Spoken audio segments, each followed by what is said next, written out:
नमस्कार, मैं पंडित विजय चंद पाठक मनोकामना ज्योतिष पर हाजिर हूँ, सम्मुख हूँ। आज बिल्कुल रहस्यमयी से रहस्यमयी बात को उजागर करने जा रहा हूँ।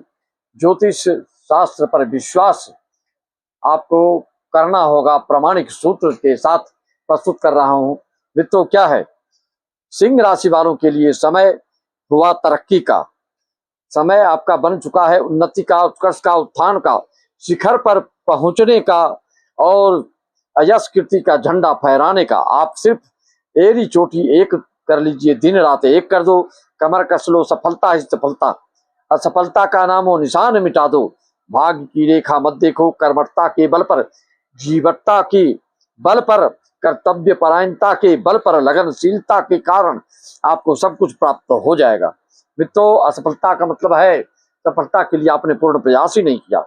जीवन भर सुकून से जियोगे, क्योंकि सभी ग्रहों की कृपा अभी आपके ऊपर बरस रही है। गुरु उच्च होके द्वादश स्थान में है और केतु लग्नस्थ बैठ के आप में वैराग्य के प्रति जागरूक कर रहे हैं, भौतिकता से आपको सचेत कर रहे हैं, सावधान कर रहे हैं। और वहीं पर सप्तम भाव में देश विदेश से ताल्लुकात और कंबाइंड में रोजगार, व्यवसाय, उद्योग करने के लिए शुभ फल देने जा रहे हैं, क्योंकि शनि की राशि में राहु बैठे हैं। भले पारिवारिक दृष्टिकोण से, दाम्पत्य दृष्टिकोण से कुछ न कुछ इसका दुष्प्रभाव पड़ता हो। मित्रों, चालू वर्ष में आप जान रहे हैं गुरु मंत्री हैं और आपको ज्यादा संघर्ष करना नहीं पड़ेगा। जैसे जिस ओर की हवा होती है उस ओर अगर गाड़ी चलाते हो, साइकिल चलाते हो, तो आसानी से आपकी गति पकड़ लेती है, स्वाभाविक रूप से आप आगे बढ़ते चले जाते हो। अन्यथा अगर विपरीत दिशा की हवा हो तो फिर आपको काफी संघर्ष करना पड़ता है, अथक प्रयास करना पड़ता है, एड़ी चोटी एक करना पड़ता है, तब भी बहुत आप धीमी गति से आगे बढ़ पाते हो। प्रमाण प्रस्तुत है। आपका सूर्य देखिए कहाँ बैठते हैं। धीरे धीरे पूरा परिमाण मैं दूंगा, कुछ कुछ भाव का एक साथ तो नहीं दे सकता, क्योंकि समय का बहुत महत्व है और आप भी कम से कम समय में ज्यादा से ज्यादा चीज प्राप्त करना चाहते हैं। तो आप समझें इस चीज को। जिसका सूर्य, सिंह राशि का स्वामी सूर्य जिसका चतुर्थ भाव में बैठता है, वह जातक ऐसा कार्य करता है कि जो कि आपके कुल वंश में कोई नहीं किया हो। इतनी बड़ी उपलब्धि वाला कार्य वह कर सकता है। आपको ऐसे जातक मीठे का शौकीन होता है। यदि गुरु राहु शनि दशम में हो तो ऐसे जातकों की एक आंख की दृष्टि कमजोर होती है। घर में गजक, गुड़, चॉकलेट आदि ज्यादा खरीदी होती है। जातक को चरित्र पर ध्यान देना चाहिए। मित्रों, जिसका सूर्य पंचम स्थान में है, ऐसे लोगों के घर में किसी न किसी के बाहों में दर्द रहता है। क्या कमाल के सूत्र हैं। पेट सदैव खराब रह सकता है। रोटी खाते समय, खाना खाते समय, भोजन करते समय मुंह में कंकड़ बाल आते रहते हैं ऐसे लोग के घर में। परिवार में दो शादियां अवश्य होंगी जिसके कुंडली में सूर्य पंचम भाव में हो। और घर में धार्मिक पुस्तकें का भंडार होगा, लेकिन कोई पढ़ रहा नहीं होगा। सूर्य छठे में हो, अगर छठवें भाव में, रिपु भाव में, शत्रु भाव में अगर सूर्य आप किसी का बैठा है सिंह राशि वालों, तो देख लो किसी की भी कुंडली में प्रैक्टिकल करके उसके गुप्त शत्रु अधिक बनते हैं। शत्रुओं के नजर में वह जातक होता है। पत्नी से तलाक की जैसी नौबत आ सकती है। मुकदमे में पैसा बहुत बर्बाद होता है। जातक का जन्म ननिहाल में होता है या फिर जहां भी जन्म हो उसका पेमेंट ननिहाल वाले ही करते हैं। कितना अद्भुत, आश्चर्यचकित और अचंभित करने वाली बात है और सूत्र है। मित्रों, इस तरह से आप देखेंगे जो जातक षष्ठम भाव में सूर्य वाला नौकरी करता है, उसी नौकरी को छोड़ के दोबारा पकड़ने जैसा भी काम करता है। मित्रों, जातक के छठवें सूर्य जिसकी कुंडली में होता है, ऐसे जातक के हाथ या पैर आग से अवश्य जलता है। इस तरह के आपको ध्यान देना है। मित्रों, 3 पॉइंट आज अवश्य नोट कर लें। यह वीडियो आज भी काम आएगा, कल भी काम आएगा। आज और कल कहने का तात्पर्य 2 दिन नहीं, आज कल कहने का तात्पर्य है जीवन पर्यंत आपके काम आने वाले हैं। आज भी है और कल भी इसका काम आते रहेगा। सेव कर लगते हैं। क्या है, जून से अच्छा अगस्त, जुलाई अगस्त सिंह राशि वालों को क्यों जाता है, अप्रैल मई अच्छा क्यों जाता है, इस पर ध्यान देना होगा। दूसरा, बड़े आदमी बनने की कुंडली में क्या लक्षण होते हैं, छोटा सा सूत्र बताऊंगा, इसको अवश्य आप नोट कर लीजिए। और किसी की भी कुंडली में ये सूत्र आप प्रयोग करके देखेंगे तो आपको निश्चित ये प्रमाणित रूप से मिलेगा। बड़े कार्यों का श्री गणेश करना है, जैसे सिंह राशि वाले हैं, आप पूर्वा फाल्गुन नक्षत्र है, तो आपको जब चंद्र हस्त नक्षत्र में हो, स्वाति नक्षत्र में हो या अनुराधा नक्षत्र में हो, निश्चित तौर पे आप कोई भी कार्यक्रम, बड़ी से बड़ी योजनाओं का श्री गणेश करते हैं तो विघ्न आएगा ही आगे यार, आएगा ही। इसलिए इस तीनों नक्षत्र में जब चंद्र हो, आप निश्चित तौर पे इसको इग्नोर करें, इसमें शुरुआत मत करें। मित्रों, वर्तमान की स्थिति में आप देखते रहें, चाहे राजनीतिक क्षेत्र हो, चाहे सामाजिक क्षेत्र हो, जिसमें नैतिकता नहीं हो, जिसमें सैद्धांतिकता न हो, जिसमें आध्यात्मिकता नहीं हो, ऐसे लोग विचारहीन होते हैं और संकीर्ण विचार के होते हैं। उनके अंतर्मन में क्या बीज है, आज नहीं तो कल उगरई अंत न हो निवाहु, काल नेमि जिमि रावण राहु, अंत तक में उसका जो है पर्दाफाश हो ही जाता है। योगी जी के मन में क्या है वह भी स्पष्ट हो रहा है, मोदी जी के मन में क्या है वो भी स्पष्ट हो रहा है। आप जानते हैं आरक्षण की क्या बात थी, संविधान में क्या उल्लेख है इसका, और अभी क्या लागू हो रहा है। यूजीसी SC ST एक्ट को और मजबूत किया जा रहा है। अंतर्मन में जिसका द्वेष ईर्ष्या भाव भरा हुआ है, आज नहीं तो कल निकल करके आएगा। तो चाहे कोई भी, कितने भी बड़े पद पर हो, प्रधानमंत्री हो, राष्ट्रपति हो, मुख्यमंत्री हो, सबके जो गुण अवगुण है आज नहीं तो कल जाहिर हो ही जाता है। मित्रों, मैं एक चीज कहना चाहूंगा, वह भी शास्त्र सम्मत, वेद सम्मत, पुराण सम्मत, हर ग्रंथ से सम्मत बात है। और संत ऋषि मुनि यानी विवेकी लोग, ज्ञानी लोग इसको भूरी भूरी इसकी प्रशंसा करते हैं। क्या ये तात्विक विवेचना है, इसको शब्दों पर ध्यान नहीं देना चाहिए। कहने के अभिप्राय, कहने का उद्देश्य, कहने का रहस्य, इसके मर्म को आपको समझने की जरूरत है। भोजन जितना भी अच्छा कर लो, हीरा भस्म, मोती भस्म, स्वर्ण भस्म, कुछ भी खा लो, लेकिन वह मैल बन करके ही निकलेगा, स्टूल बन करके ही निकलेगा।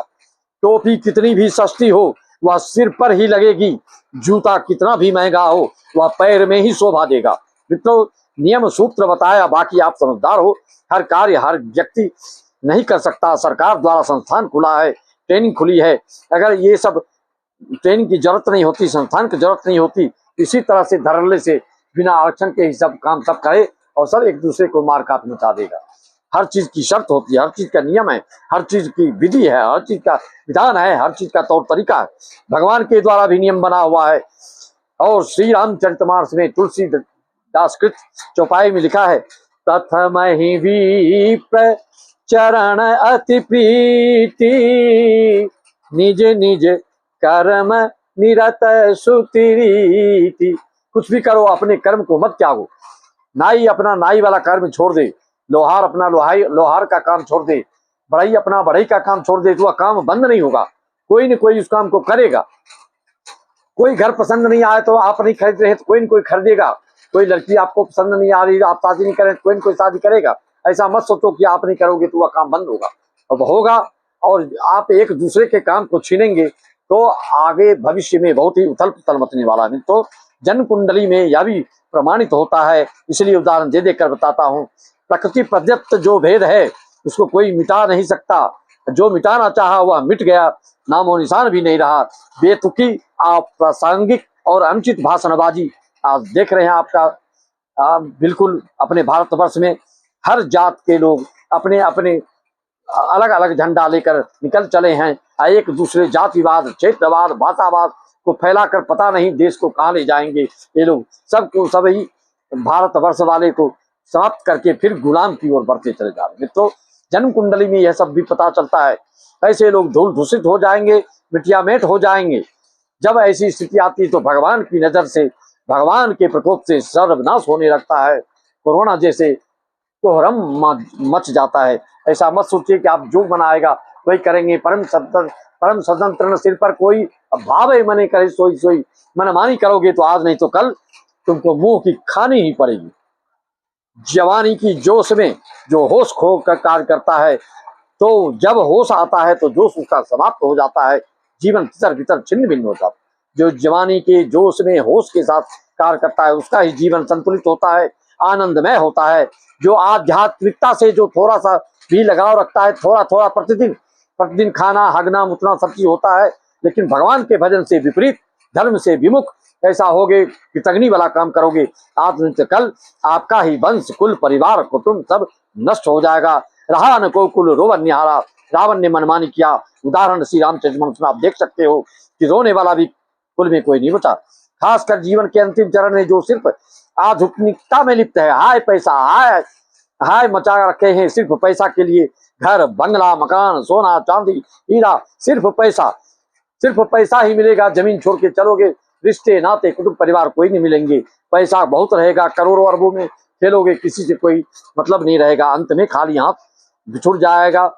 घर में संस्कारी संतान भी नहीं होंगे, देश विदेश में रहेंगे, अंत में खाली हाथ ऐसे ही मरोगे, अरबों रुपया ऐसे ही खाली हाथ चला जाएगा। बिल्कुल रस रस सूख सरिसर पानी, ममता त्याग करे जिमी ज्ञानी। जो विवेकी हैं, जो सत्संगी हैं, उनके पास ये ज्ञान होता है। बिनु सत्संग विवेक न होई, राम कृपा बिनु सुलभ न सोई। और क्या बताया आपको, इस चीज को समझिए। रस रस सूख सरिसर पानी, ममता त्याग करे जिमी ज्ञानी। धीरे धीरे आप जो थोड़ा भी धर्म कर्म करते हो, आध्यात्मिकता अपनी होती है, तो आपके कुल परिवार वंश बिल्कुल सुरक्षित रहते हैं और वंश दर वंश आपका बढ़ते निरंतर चला जाता है। कहीं भी विस्फोटक स्थितियां पैदा नहीं होती। उसी धर्म से जो विमुख हो जाता है, जो धर्महीन हो जाता है, जो जिसका धर्म से पतन हो गया, जो संस्कारहीन हो गया, इसके लिए हर ग्रंथ में यही वर्णन है। उसके वंश में रहा न कुल रोवन निहारा। कुंडली में सब योग आप पूछते हो, यह भी पूछो कि धर्म कर्म करने का हमारी कुंडली में, हमारे संतान में, हमारे धर्म पत्नी में, हमारे कुटुंब परिवार में किसी में है कि नहीं। अगर धर्म जिस परिवार में नहीं है, वह व्यक्ति न क्रिश्चियन है, न मुसलमान है, न हिंदू है, तो वो उसको दोगला जैसी स्थिति निर्मित हो जाती है। वह कहीं का नहीं रहता है, न घर का न घाट का, राम दैया वाली स्थिति उसकी हो जाती है। मित्रों, एक घड़ी आधो घड़ी पुनि आधो में आध, प्रतिदिन करो जैसे रोज खाना स्नान नहाना धोना मनोरंजन है, उसी तरह से थोड़ा भी भगवान का नाम संकीर्तन अवश्य करिए। बारी मथे घृत होई बरु, सिकता ते बरु तेल, बिनु हरि भजन न भव तरिया, या सिद्धांत अपेल। तो विषयांतर नहीं हो रहा हूं, अब जो बता रहा हूं आपको उसको सुनिए। सिंह राशि वालों, जब भी अगस्त आता है हर साल, अप्रैल मई और जुलाई अगस्त आपका बेटर क्यों होता है। अगर सूर्य आपकी अच्छी स्थिति में है, सिंह राशि है और अच्छे भाव में है, तो ऐसे लोग को निश्चित तौर पे जुलाई अगस्त और हर साल अप्रैल मई अच्छा जाता है। क्योंकि अप्रैल मई में सूर्य उच्च के होते हैं और जुलाई अगस्त में स्वराशिष्ट होते हैं, अपनी राशि में होते हैं, जिसके कारण आपका आत्मबल, आपका तेज, आपका ओजस्विता, आपकी वर्चस्विता, आपका प्रभुत्व निरंतर उस समय बढ़ जाता है और हर कार्य करने में सक्षम होते हैं। और अपनी प्रतिभा, अपनी विवेकशीलता से, अपनी ज्ञान वर्धन से, अपनी अद्वितीयता से पूरे जगत में आप नाम करते हैं। अब ये मैं बता दूं, जो बताया आपको सूत्रात्मक चीजें, कि जब आपका पंचमेश राहु के नक्षत्र में होकर पंचम में बैठता है, ऐसा व्यक्ति विश्व में नाम करता है। चाहे वो साहित्यकार हो, चाहे संगीतकार हो, चाहे वो एक नंबर का दार्शनिक फिलोसफर हो, दर्शन शास्त्र के ज्ञाता हो, ऐसे लोग भारी उपदेशक कथाकार इंटरनेशनल होते हैं। अगर राहु के नक्षत्र में, राहु से लोग बोलते हैं राहु तो राक्षस का ये है, लेकिन कुंडली में राहु की महिमा, इस घोर कलयुग में राहु की उपयोगिता, हाय हाय पैसा सब करते हैं और इस राहु की महत्ता को हम दर्शा रहे हैं। राहु जब नवमेश ग्रह राहु के नक्षत्र में हो के नवम भाव में हो, ऐसा जातक खेल जगत में दुनिया में नाम कमाते हैं। जैसे सचिन तेंदुलकर, युवराज और एक से एक आप खिलाड़ी जो देख रहे हैं, विराट आदि सब इसी योग के आपको मिलेंगे। और जो धन्ना सेठ बनते हैं, बड़े बड़े फैक्ट्री के मालिक बनते हैं, हजारों वर्कर जिनके काम करते हैं, ऐसे कुंडली में एकादशेश राहु के नक्षत्र में होके एकादश में बैठा होता है। और भी योग होते हैं, लेकिन ये सब जिसमें देखोगे, अगर और योग नहीं भी हो तो भी वह करोड़ों में खेलने वाला होता है। यह सूत्र प्रमाणित करके आप देखिए।